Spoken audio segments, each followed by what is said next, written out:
कल तीसरा T20I complete होने के बाद स्कॉटलैंड वर्सेस यूएई की ये 3 मैचों की जो T20I सीरीज़ है ये फाइनली कंप्लीट हुई। पहले मैच में यूएई ने 8 विकेट से स्कॉटलैंड को मात दी थी। दूसरे मैच की बात करें तो स्कॉटलैंड ने 9 रन से यूएई के खिलाफ जीत दर्ज की और तीसरे यानी कल के मैच में स्कॉटलैंड ने एक लो स्कोर डिफेंड करते हुए 32 रन से तीसरा T20I जीता और 2-1 से स्कॉटलैंड ने कहीं ना कहीं सीरीज़ को भी अपने नाम कर लिया। तो पहला मैच हारने के बाद 2 लगातार मैचेस जीतकर स्कॉटलैंड ने सीरीज़ को जीता है। तो खैर अब तीसरे मैच की अगर एनालिसिस की बात करेंगे, तीसरे मैच में आखिर क्या कुछ घटा, तो डेफिनेटली आप कह सकते हैं कि बहुत ही ज़्यादा आप कह सकते हैं ड्रामेटिक क्रिकेट हमें बहुत ज़्यादा देखने को मिला इस गेम में। तो कहना गलत नहीं होगा। अगर आप देखें पहले स्कॉटलैंड ने पहले बैटिंग की, महज 94 रन पर वो ऑल आउट हो गई, उनका सबसे लोएस्ट टोटल रहा है अगर हम देखें किसी भी एशियन टीम के खिलाफ। और उसके बाद जब वो उसे डिफेंड करने के लिए आया तो उन्होंने सक्सेसफुली उसे डिफेंड भी कर लिया और महज 62 रन के अंदर यूएई की पूरी टीम जो है ऑल आउट हो गई। चलिए जानने की कोशिश करते हैं आखिर किस तरह से ये चीज़ें घटी हैं, क्या बड़े रीजंस रहे हैं स्कॉटलैंड और यूएई दोनों के ही खराब बैटिंग परफॉर्मेंस की यहाँ पर अगर हम देखें। एंड सबसे पहले शुरुआत करते हैं स्कॉटलैंड की बैटिंग लाइनअप से। बिल्कुल, देखिए अगर हम देखें गौर करें तो 4 ही प्लेयर हैं जिन्होंने डबल डिजिट यहाँ पर क्रॉस किया। जॉर्ज मनसे, चार्ली टियर, मार्क वाट और यहाँ पर माइकल लीस, यही 4 प्लेयर हैं जिन्होंने डबल डिजिट 10 रन का जो एक स्कोर है उसको क्रॉस करके गए। मनसे 21, टियर 16 और लीस 11 और मार्क वाट 13। उसके अलावा ब्रैंडन मैकमुलन की बात करें, रिची बैरिंगटन की बात करें, जैक जार्विस भी 4 रन, क्रिस ग्रीव्स 2 रन। तो कुल मिलाकर बहुत ही ख़राब क्रिकेट हमें एक और बार, बल्लेबाजी जो है स्कॉटलैंड की हमें एक और बार देखने को मिली है। जो स्ट्रगल उनका बल्लेबाजी से जारी है लगातार इस तीसरे मैच में भी। बिल्कुल, क्योंकि अगर आप स्कॉटलैंड की बैटिंग की बात करेंगे तो यहाँ पर इतनी स्टैंड आउट बॉलिंग के बजाय स्कॉटलैंड के खुद के जो बैट्समैन के शॉट रहे हैं वो ज़्यादा खराब रहे हैं। बिल्कुल, पहले इनिंग में देखने को मिला, पहले इनिंग में देखने को मिला है। स्कॉटलैंड की जो बैटिंग रही है वो डेफिनेटली उनके शॉट्स जो हैं वो ज़्यादा खराब रहे हैं। अगर हम देखें इन कम्पेयर टू की इतनी स्टैंड आउट बॉलिंग हुई हो कि आप खड़े भी नहीं हो पा रहे, जो हमें स्कॉटलैंड की बॉलिंग में जरूर देखने को मिला है। उसके बारे में आगे बात जरूर करेंगे। तो यहाँ पर स्कॉटलैंड के बैट्समैन जो है उनका जो स्ट्रगल है वो लगातार जारी है और यहाँ पर भी अभी रुका नहीं है। लगभग 8-9 महीने बाद वो इस सीरीज में क्रिकेट खेलने उतरे थे। T20I की हम बात कर रहे हैं, T20 खेलने के लिए उतरे थे। तो अभी देखना पड़ेगा कि किस तरह से वो सके। अब इसके बाद जो कोई सीरीज खेलते हैं उसमें ये कोई एक्सक्यूज नहीं चलने वाला कि काफ़ी लंबे वक्त तक जो है लड़के टीम से बाहर थे। चलिए वहाँ पर 3 मैचेस खेले, वार्म अप की हो गई, अब देखना है कि अगले से। और हाँ, इतना ज़रूर है इस सीरीज के बाद कि बैटिंग को बहुत सारे मैचेस अभी चाहिए होंगे जरूर वार्म अप से पहले। आप किसी PNG, युगांडा या फिर किसी छोटे मोटे ग्रुप में नहीं है, आपको उस ग्रुप में डाला गया है जहां पर इंग्लैंड और ऑस्ट्रेलिया है, जो कि ऑलरेडी कहीं ना कहीं टॉप 4 फेवरेट्स में से है T20 वर्ल्ड कप जीतने। तो कहीं ना कहीं जिस ग्रुप में आप हैं इस बैटिंग से तो काम नहीं चलने वाला। बैटिंग बहुत स्ट्रगल करती हुई नजर आ रही है और सिर्फ यंगस्टर्स बोल कर नहीं, चलिए यंगस्टर्स हैं, चलिए उनको परफॉर्मेंस करने में टाइम लग रहा है। मनसे को भी आप देखिए 150 है, उसके बाद बल्ला खामोश हो गया। उसके बाद रिची बैरिंगटन के बल्ले से Matthew Cross, Michael Lees, Chris Greaves, runs तो किसी भी बल्ले से नहीं निकल रहे हैं। ये सिर्फ यंगस्टर्स की बात नहीं, यंगस्टर्स के बल्ले से नहीं निकल रहे हैं। जैक जार्विस तो फिर भी रन्स किए। पिछले मैच में तो मैन ऑफ द मैच ही वो थे जब लो स्कोर रन्स किए। तो वही है कि से भी देख लीजिए आप, चार्ली टियर को खिलाया, वो भी ओली हेयर्स थे, उनके बल्ले से भी कुछ सारे रन्स नदारद हैं। तो बल्लेबाजी में बहुत प्रॉब्लम नज़र आ रही है। बहुत, ये आपने सही कहा है, काफ़ी वक्त बाद आए हैं, शायद ये हो सकता है, लेकिन अगले सीरीज से हमें और बेहतर मालूम पड़ जाए क्योंकि गलतियाँ स्कॉटलैंड के बल्लेबाजों ने की हैं और बहुत दिखी हैं। बिल्कुल दिखी हैं, तीनों ही मैचेस में दिखी हैं ये गलतियां करते हुए। इसलिए हमने कहा कि सिर्फ यंगस्टर्स के नाम से आप बच नहीं सकते। यहाँ पर जो आपके प्राइम जो प्लेयर्स हैं, जो कितनी टफ कंडीशंस में जाकर भी खेले हुए हैं, माइकल लीस को, क्रिस ग्रीव्स हो, रिची बैरिंगटन हो, जॉर्ज मनसे हो, ये सब प्लेयर्स की बात, मैथ्यू क्रॉस हो, मैं खास करके इन 5 की बात कर रहा हूँ। लेकिन इन 5 का बल्ला भी एक मनसे की 50 को अगर हटा दे तो पूरी तरह से खामोश रहा है। तो वो एक्सपीरियंस भी यूटिलाइज करते हुए हमें नहीं दिखे बैट से। यहाँ हम सिर्फ बैट की बात कर रहे हैं, याद रखिएगा। तो खैर अब बात करते हैं यूएई की बॉलिंग की। बॉलिंग का ऑलरेडी आ रहा है, किस तरीके की बॉलिंग रही है। जैसे हमने कहा कि स्कॉटलैंड के जो शॉट्स हैं वो भी काफ़ी ख़राब रहे हैं, लेकिन यूएई की बॉलिंग की लेंथ और लाइन कैसी थी? ज़रूर कहना होगा कि आज के डे में बेहतर रही। हमने देखा खासकर जो स्पिनर्स हैं अयान और बासिल, इनको मदद मिल रही थी।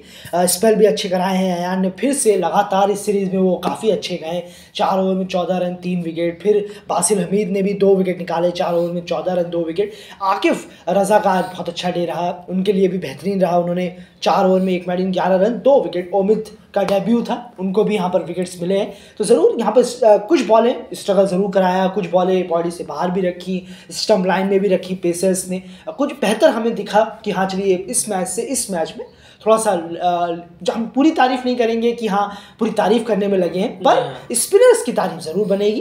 पेसर्स की अभी भी काम करना है, अभी भी आप कह सकते हैं डे रहा उनका, उन्होंने इस पर मेहनत की और वो आज काम कर गए। लेकिन जो कंटिन्यूटी हम जो डेली क्रिकेट मांगता है वो बासिल हमीद और अयान अफजल खान में नजर आ रही है, और एक जुनैद सिद्दीकी। बिल्कुल सही कहा आपने, ये आपने सही कहा कि अभी जल्दबाजी होगा कि किसी ने 3 विकेट ले तो उनकी तारीफ जी हाँ, ये बहुत जल्दबाजी है। कंसिस्टेंसी यहाँ पर देखनी होगी, लेकिन ये 3 प्लेयर हैं जुनैद सिद्दीकी, बासिल हमीद और अयान अफजल खान, जिनकी कंसिस्टेंसी हमें देखने को मिली है लगातार, और आगे भी उम्मीद करेंगे कि ये लगातार देखने को मिलती रहे। चलिए अब यहाँ पर बात करें तो यहाँ पर यूएई की चेस की, यहीं पर सारा ड्रामा शुरू हुआ। सबको लगा कि 94 रन चलिए तो हो गया, शायद मैच कॉल्ड ऑफ हो जाए, मतलब खत्म ही समझिए। लेकिन यहाँ पर एक बहुत ड्रामा हुआ जब सिर्फ 62 रन के अंदर पूरी की पूरी यूएई टीम ऑल आउट हो गई। देखिए इस पिच की जहाँ तक बात है तो पिच में है, पिच थोड़ी चैलेंजिंग जरूर थी, लेकिन ऐसा नहीं कि पिच पे रन्स नहीं। आप अगर आप इसी ग्राउंड पर, इसी पिचेस पर, इसी ग्राउंड की बात करूँ, लास्ट 10-15 मैचेस अगर आप उठा लेंगे सब में 150, 145, 160, न्यूजीलैंड के खिलाफ जो सीरीज हुई थी यूएई की, उसके बाद बांग्लादेश के खिलाफ 2 मैच खेला था उन्होंने टी20 वर्ल्ड कप से पहले, टी20 वर्ल्ड कप में उनके गेम्स, उसके बाद अगर जो 2022 की मैं बात कर रहा हूँ, उसके बाद एशिया कप यहाँ पर हुआ 2022 वाला, तो लगातार मैचेस में यहाँ पर रन्स निकले हैं लगातार। ऐसा नहीं है कि यहाँ पर आप रन्स नहीं कर सकते। 62 रन के अंदर पूरी टीम ऑल आउट हो गई। क्या समझ आया आपको, किस तरीके की बैटिंग रही है और बॉलिंग किस तरह की रही? पहले बात बैटिंग की कर लेते हैं। नहीं बिल्कुल, देखिए ये तो साफ है, चैलेंजिंग जरूर है, लेकिन थोड़ा सेंसिबल क्रिकेट दिखाने की जरूरत है। दोनों साइड से ही मैं कह रहा हूँ, चाहे स्कॉटलैंड हो चाहे यूएई हो, सेंसिबल यहाँ पर और जरूरत थी, क्योंकि यहाँ पर स्विंग हो रही थी। यहाँ पर बॉलर्स को स्टार्ट में स्विंग मिल रही थी, आपने देखा स्विंग मिल रही थी। बिल्कुल, जैक जार्विस हो, आपके ब्रैड क्यूरी हो, तो इन लोगों को बेहतरीन शुरुआत मिली। 5 पावर प्ले के अंदर इन तीनों पेसरों ने 5 विकेट निकाल दिए। 3 पेसर मैं बात कर रहा हूँ यहाँ पर, एक गैविन मैन भी मेरे ख्याल में थे शुरुआत में जब वो आए। तो तीनों पेसरों ने मिलकर शुरुआत में बहुत बेहतरीन बॉलिंग कराई है। स्विंग उनको मिल रही है, कोई इन स्विंग करा रहा है, कोई आउट स्विंग करा रहा है, इतनी बेहतरीन। यहाँ पर ज़रूरत थी थोड़ा इंटेंट दिखाने की। 94 के मैच में हम इंटेंट दिखाने की बात कर रहे हैं, इससे शर्म की बात और नहीं होगी। लेकिन जब चैलेंजिंग कंडीशन है तो 30 रन के स्कोर पर भी आपको इंटेंट दिखाना होगा, क्योंकि at the end Jeet matter करता है। बिल्कुल मैटर करता है, जीतना है मैच। आपके बल्लेबाजों में कितना ज्यादा इंटेंट है, कितना ज्यादा वो समझते हैं पिच को, ये हम बार बार कहेंगे। नॉलेज कम है बल्लेबाजों में, यूएई के बल्लेबाजों में, कि वो समझ नहीं रहे हैं कि ये कंडीशन थोड़ा चैलेंजिंग है, लाइट में बॉल हिल रहा है, मूव कर रहा है, हमें थोड़ा देख संभल कर खेलना है। 2-3 बॉलें रोकी हैं, तीसरे चौथे बॉल में आगे बढ़ रहे हैं, कोई मारने के लिए जा रहे हैं, कोई लॉफ्ट उठा रहे हैं। ये तरीका बिल्कुल गलत है, ये तरीका आपको कहीं नहीं पहुंचाएगा। अगर आप ये नेट में सीख रहे हैं तो भूल जाइए, आप ज़्यादा आगे क्रिकेट जा नहीं पाएंगे। यहीं पर होकर आप बाहर चले जाएंगे, फिर कोई नया प्लेयर आपकी जगह पर आ जाएगा, क्योंकि आप खुद ही नए हैं, फिर भी एक और नया प्लेयर आपकी जगह पर आ जाएगा। गलती हमें बहुत दिख रही है, वो एक इंटेंट थोड़ा थमे, 15 बॉल 20 बॉल थमे। 94 का टारगेट है, इतना बड़ा टारगेट नहीं है। थमिएगा, रुकिएगा, रन्स अपने आप आएंगे। स्पिनर को पढ़िए, जानिए स्पिनर की बॉल। पहले मैच में मार्कवाट की बॉल नहीं कटी तो सोचेंगे आप कि वो कटा ही नहीं सकते बॉल, ये तो बेवकूफ़ी सी बात है। बिल्कुल ये हमें देखने को मिला है यूएई के बल्लेबाज। बिल्कुल सही कहा आपने, क्योंकि सबसे सिंपल सी बात है कि उन्हें ऐसा लग रहा था कि हर बॉल सीधी ही आएगी, बॉल में कोई सीन नहीं होगी, कोई स्विंग नहीं होगी, कोई टर्न नहीं होगी, इसलिए वो हर बॉल पे सिर्फ बल्ला घुमाने की यहाँ पर कोशिश करते हुए नजर आए। और 94 रन के टारगेट को उन्होंने ट्रिकी बना दिया कि टीम का जो हार है वो 15 रन के अंदर बिल्कुल खराब शॉट से उन्होंने अपने विकेट्स गंवाए। जैसे हमने कहा कि आसानी से टारगेट चेज होना चाहिए था, कुछ भी ऐसा डेमोन नहीं था, कुछ भी ऐसी इशू नहीं था, इस स्कोर को आसानी चेज किया जा सकता था। और जो आज तो पोस्ट मैच प्रेजेंटेशन में मोहम्मद वसीम तक ने कहीं ना कहीं ये बात फाइनली कहीं ना कहीं एक्सेप्ट कर ली। चलिए वो तो ऑलरेडी बहुत 1 साल से ही चल रहा है ये यूएई का हाल कि मेरे आउट होते ही टीम पूरी की पूरी प्रेशर में आ जाती है। जी हाँ, ये मोहम्मद वसीम ने अपनी तरफ से ये बयान दिया है, तो फिर आप ही कप्तान हैं, आप ही ठीक करिए, आप ही को ये चीजें देखनी है, आपको प्लेयर्स को लताड़ लगानी है, क्या करना है नहीं करना, क्या सफल करना है, बैटिंग ऑर्डर वगैरह क्या चेंज करनी है। मैं ओडीआई की बात कर रहा हूँ, यहाँ पर नहीं। तो खैर जो रिस्पॉन्सिबिलिटी है वो यहाँ पर क्लियरली झलकी है। और 94 को चेस करने के लिए कंडीशंस जिस तरह से क्रिकेट की डिमांड कर रही थी वो उसके बिल्कुल ऑपोजिट यूएई बैटिंग करता हुआ नजर आया। उनका एक बैट्समैन उसके ऑपोजिट बैटिंग करता करता हुआ नजर आया। यही सूरत हाल रहा कि उन्होंने कंडीशन को और बॉलर्स की जो स्ट्रेंथ चल रही थी उस पर उसे रिस्पेक्ट नहीं किया और उस 94 के चेस को भी करने में नाकामयाब रहे। हैरानी होती है कि ये सब वो लड़के हैं जो दुनिया की सेकंड सबसे महंगी लीग खेलते हैं। ये देखिए हाल इन प्लेयर्स का, दुनिया की सबसे सेकंड महंगी लीग खेलने वाले प्लेयर्स जो कभी 120 चेज नहीं कर पाते, कभी 94 चेज नहीं कर पाते, और वो भी अपने घर में। फिलहाल अब बात करते हैं स्कॉटलैंड की बॉलिंग डिपार्टमेंट की। कमाल की स्विंग मिली है यार, देखकर मजा आया कि जबरदस्त स्विंग कराई है ब्रैड क्यूरी और जैक जार्विस। बिल्कुल वो ब्रैड, बिल्कुल सही कहा आपने। ये दोनों बॉलर थे वो जिन्होंने शानदार शुरू के 5 ओवरों में ही 6 ओवरों में ही 5 विकेट निकाले। बहुत शानदार बॉलिंग रही, दोनों की स्विंग मिल रही थी। बहुत अच्छा लगा देखकर कि दोनों बॉलर्स को स्विंग मिल रही है, जैक जार्विस और ब्रैड क्यूरी। आखिरकार कुछ बॉलर मिले हमें जो नेचुरल स्विंग के साथ जा रहे हैं। बहुत अच्छा लगा। 4 ओवर में 7 रन 3 विकेट। जरूर वर्ल्ड कप में अपनी नज़र दौड़ा रहे होंगे ब्रैड क्यूरी की मुझे वहां पर एक मौका मिल जाए। साफियान शरीफ को 1 ही ओवर मिला, 1 रन दिया। और मार्क वाट ने भी यहाँ पर लास्ट मैच में वापसी करने की कोशिश की है। 3 विकेट उन्होंने निकाले। काफी फुल बॉल वो रख रहे थे, फुल बॉल से टर्न वो करा रहे हैं। ये अच्छा लगा देखकर। बार बार उन्होंने फुल बॉल डाली, ड्राइव करने की कोशिश कर रहे हैं बल्लेबाज, लेकिन लॉफ्ट भी मार रहे हैं, उसमें भी विकेट गिरा।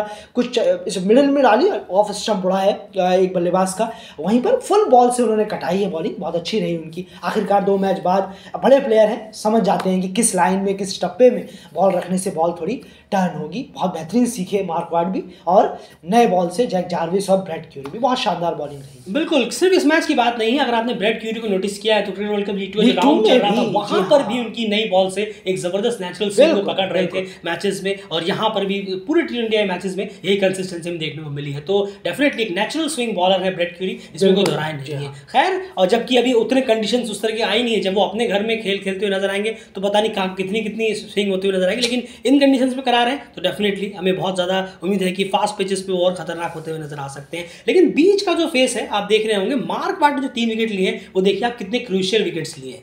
यही मार्क वाट जो है चूक रहे थे मिड फेस में विकेट निकालने में, जो यहाँ पर उन्होंने कल के मैच में किया है। अगर आप देखेंगे शुरू के 15 रन पर 5 विकेट टीम के गिर गए थे, फिर मार्क वाट यहाँ पर एंट्री हुई। अगर उनके आप 3 विकेट वहां से हटा देंगे तो शायद यूएई इस मैच को आसानी से जीतता। आसानी से ये जो हो रहा था जो पिछले टाइम से कि वो विकेट नहीं निकाल पा रहे थे, लेकिन इस मैच में बिल्कुल सही कहा आपने। छोटे से स्कोर में उनके 3, उन्होंने भी आज ही के डे चुना 3 विकेट लेने के लिए। बिल्कुल, बॉलिंग बहुत अच्छी कराई। जी हाँ, सही कहा आपने। और यही सबसे इंपॉर्टेंट फैक्टर रहा कि मिड फेस में कोई पार्टनरशिप यूएई नहीं कर पाया, उन्होंने कंट्रोल रखा, और बस इसी के साथ यूएई जो है, और यूएई की अपनी बहुत सारी गलतियां हैं जो हमने आपको ऑलरेडी अभी बैटिंग में बताया एनालिसिस में। तो फिलहाल इस एनालिसिस में इतना ही, और इस छोटे से स्कोर को भी यहाँ पर डिफेंड कर पहुंच गई है यूएई। स्कॉटलैंड जो है वो इस सीरीज को जीतने में कामयाब रही है। लेकिन एट द एंड कंक्लूजन इस सीरीज से यही निकला है कि बहुत ही ज्यादा स्कॉटलैंड को अपने बैटिंग पे काम करने की जरूरत पड़ेगी। बॉलिंग में अभी भी आप उस बॉक्स को टिक कर सकते हैं, लेकिन बैटिंग में बहुत ज्यादा काम करने की जरूरत पड़ेगी। और हाँ, इतना जरूर है कि सिर्फ मई के उस एक सीरीज के भरोसे नहीं रह सकते आप, जो मेरे ख्याल से आयरलैंड, नीदरलैंड और स्कॉटलैंड में, वो एक ओमान के साथ T20 को मत जोड़िए, एक मैच ही है वो। अच्छी खासी सीरीज थी स्कॉटलैंड, ओमान और नामीबिया की T20 आई सीरीज, वो तो अब रही नहीं, पूरा FTP से गायब हो गया। FTP में आया कुछ और हो कुछ और रहा है। लेकिन कम से कम यहाँ पर अप्रैल में कुछ और स्कॉटलैंड को यहाँ पर मैचेस कराने की जरूरत पड़ेगी। एक सीरीज तो करानी पड़ेगी, और कम से कम 5 मैचेस की सीरीज यहाँ पर कराएं तो बेहतर होगा। बाकी देखना पड़ेगा, क्योंकि प्रिपरेशन से ही काम बनेगा। अगर आपको लग रहा है कि प्रिपरेशन ये कम है वो कम है, तो आई एम सॉरी, जो कम है उसी में करना पड़ेगा, लेकिन करना जरूर पड़ेगा। तो ये तैयारी जो है, बैटिंग लाइनअप जो है वो बहुत वीक नजर आ रहा है। बिल्कुल सही कहा। और जैसे हमने पहले ही कहा, सिर्फ यंगस्टर्स पर ठीकरा मत फोड़िए। जो सीनियर प्लेयर्स हैं उन्होंने भी इस दौरे में कुछ भी रन्स नहीं किए, वो भी बच के नहीं निकल सकते। रन्स तो उन्हें भी करने पड़ेंगे। फिलहाल इस एनालिसिस में इतना ही। बने रहिए डेली चैनल के साथ।